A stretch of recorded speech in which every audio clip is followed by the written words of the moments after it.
When you were democratically elected as the Yeah. mayor, what were your promises to your constituents, and how have you worked at keeping Yes. those promises? Okay. On top of everything, I promised to conduct a good governance, which to some extent I did, and I'm still doing it. Secondly, I was trying.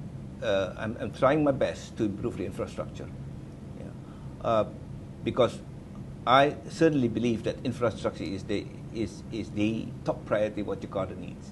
Yeah. When I became a governor, many people of Jakarta expect that we can get rid of the flooding, which to some extent I managed to do. Yeah. Now, many people in Jakarta, they almost forgot the flooding already. But the traffic jam is certainly one of the biggest issue now. So this is an issue that we can only address on a long-term basis. For a lot of Indonesians, and especially today where Indonesia is very quietly becoming a very sustainable economy where wealth is being generated and so on, some of the millions of Indonesians who actually come to make Jakarta their home every year, the inward migration is still very unsustainable in that sense. And one of the things they say is, there's an Indonesian saying, ibu kota lebih kejam dari ibu tiri, or rather, stepmother is more, the capital city is more cruel than a stepmother. Yes. Now, that is obviously related to the cost of living, the quality of life in Jakarta. Now, how do you take the sting away from a sentence like that, a phrase like that? Well, actually, cost of living, it is not 100% in the hand of my local government or my local administration anyway. But we're trying to keep the inflation low. So we managed for the last 3 consecutive years to manage to maintain the inflation rate below, 1 digit. Yeah. And I'm happy also to report that, our regional economic development is progressing very well. Last year, we had an economic growth of 6.5%. The first quarter of this year, 2011, is 6.7%.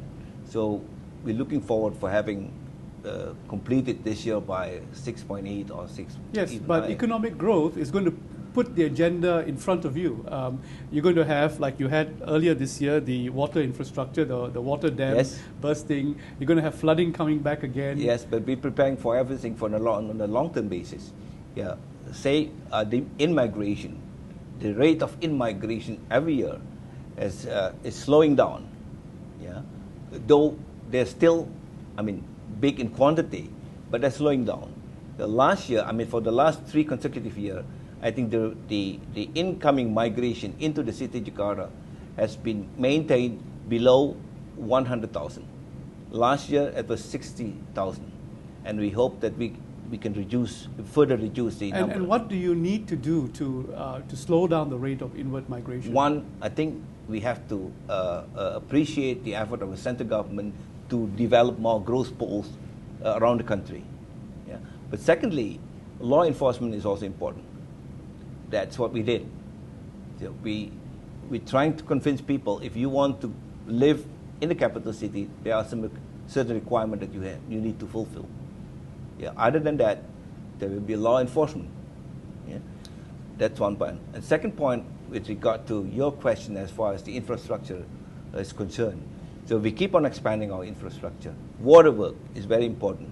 I have submitted the proposal to the central government, again, because we have to deal, unlike Singapore, we have to deal with my central government, to build up a factory, water purification factory, upstream, and then pipe the water all the way to Jakarta.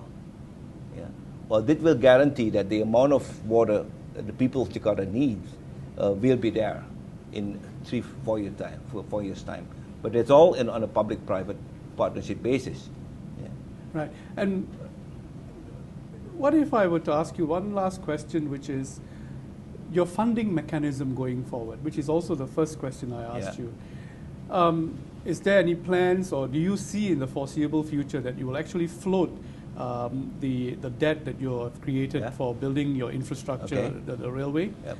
And is there a different mechanism that would make sense to you to fund some of the ambitious projects that you have going forward? Yeah, we are going to be the first to issue a municipal bond in Indonesia, and that's going to happen next year. So we set for this year actually, but I mean timing is not properly. It's not proper now, so we postpone it until I think the first half of next year. But we're ready for that. I invited Standard & Poor's to rate it. I mean, last year they given me BB+. It's better than my country's rating, but I'm happy to that.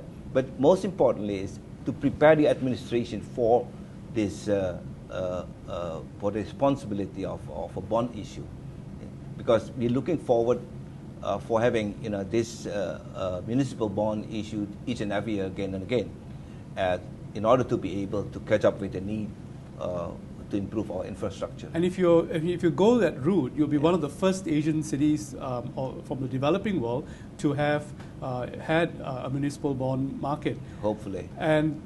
But then you'd also be walking in the same path as the U.S. cities that got themselves burned because of the relationship with investment banks. Yeah, that is why the reason, I mean, for prudent financial management. And what is a prudent financial management? Well, I had to restructure all my financial mechanism, my agency, and also my assets.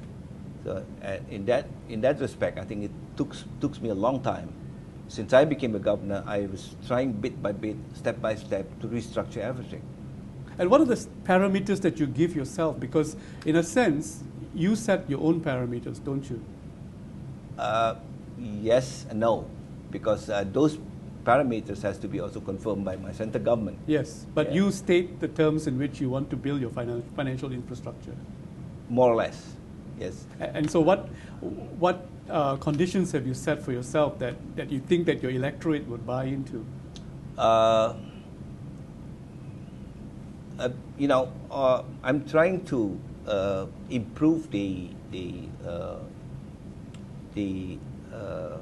what do you call it, the financial capacity of like a tax. The tax ratio should be improved, and then the ability to pay. Yes, but then again, it needs also the understanding of a people. We need to educate also people at the same time.